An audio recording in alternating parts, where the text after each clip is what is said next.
Fala galera, hoje a gente vai falar de estados. Antes, eu quero te dizer que a demanda por desenvolvedores que saibam programar em Solidity e criar smart contracts está gigante. E se você quiser investir nessa área, eu criei uma apostila completa sobre a linguagem que vai estar disponível no meu canal do Telegram, que vai estar fixado aqui no link da descrição. É um conceito muito importante no desenvolvimento Ethereum, porque a gente tem dois tipos de interação com a blockchain, que é o call e o transaction. Em uma delas a gente não altera o estado da blockchain, a gente não altera dados, não altera nada, e na outra a gente altera. Então a gente pode criar funções e colocar, definir qual é o parâmetro dessa função, qual é o parâmetro de estado, né? Se a gente vai alterar dados ou não. E se a gente altera dados, a gente tem taxa de mineração, porque os mineradores vão ter que se atualizar, né? E alterar toda a cadeia de blocos dele, que eles têm salvo ali. E isso vai incutir em custos de mineração. E o método que a gente não altera, desculpa, que a gente não altera o estado da blockchain, a gente não tem gasto de mineração, porque nenhum minerador vai ter que minerar nada, etc. A gente vai estar somente lendo essa cadeia de blocos. A gente tem três tipos, né, de funções. Uma é a função padrão, onde vai ser executada no modo transaction. Então a gente tem dois métodos, né, para interagir com essa blockchain. É o call e o transaction. O transaction altera o estado da blockchain. O call não altera o estado. Quando a gente não define nada disso, por padrão vai ser transaction.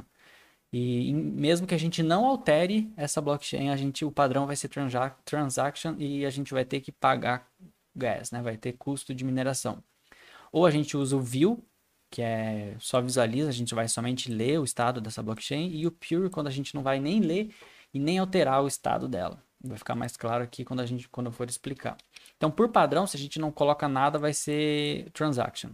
Se não, a gente é view, e o pure também são dois métodos que não vão ser transaction, vai ser no modo call. Mas olha só como é que isso funciona. Digamos que a gente tem um número aqui, ó. Número 10, por exemplo. Aí a gente tem uma função. Qual número, por exemplo, uma função externa.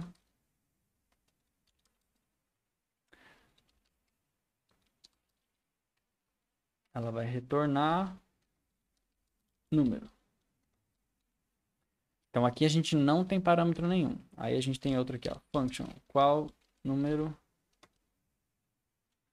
Vamos colocar view. Essa vai ser uma função do parâmetro view. External view int return número.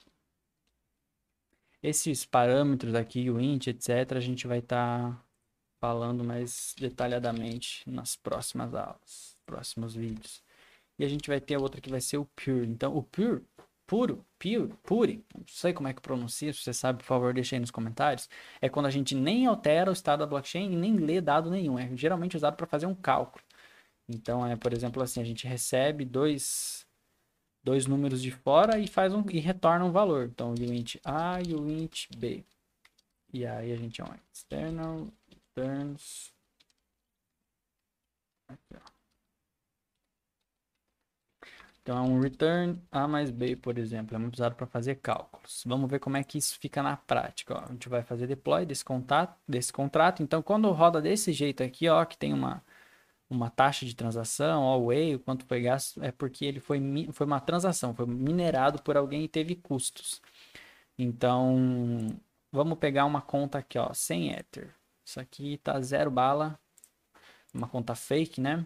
Vamos usar o método, ó, o view, para você ver como é que funciona. Então, qual número, view, aqui ó, tá cortado, mas é qual número view. Ele vai retornar o número 10 que está salvo dentro dessa variável aqui, que é o 10. Repara que ela foi executada no modo call, tá vendo?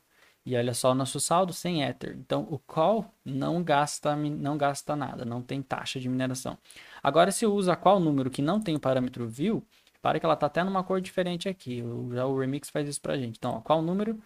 Ela não retornando nada, porque o parâmetro view é o que indica que retorna dado para fora, digamos assim. Mas se a gente vir aqui, ela tem um output. Ela foi executada como transação. Output, ó, decoded output 10. Então as duas fazem a mesma coisa, mas a forma como elas fazem é diferente por causa do parâmetro.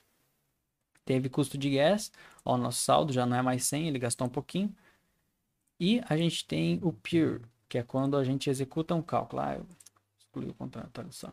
Então eu passo dois números para ele, por exemplo, 1 e 5, ele vai retornar um 6, ó, calcula, retornou 6 e foi no modo call. Então ele calculou, mas ele não teve custo de mineração, não teve gas, porque não alterou o estado da blockchain. Ele só fez um cálculo e devolveu o número para fora. Não alterou nenhum dado de variável, nem nada disso. Então esses são os três tipos de modificador de estado que a gente tem.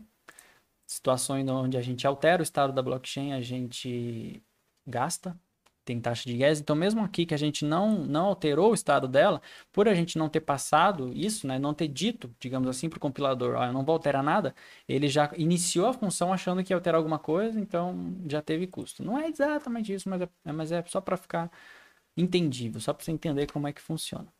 Então a gente tem o vir, o pure, numas versões mais antigas ainda tem o constant, mas o constant foi desativado, acho que na versão 0.4. E é isso, gente. Qualquer coisa, deixa nos comentários. Se esse vídeo foi útil, te ajudou a aprender um pouco sobre programação Solidity e desenvolvimento Ethereum, se inscreve no canal e curte esse vídeo para ajudar o algoritmo a entender que esse conteúdo é útil e deve ser entregue para mais pessoas. E se você tem alguma sugestão ou gostaria de aprender alguma outra coisa sobre programação, desenvolvimento Ethereum e blockchain, deixa aqui nos comentários.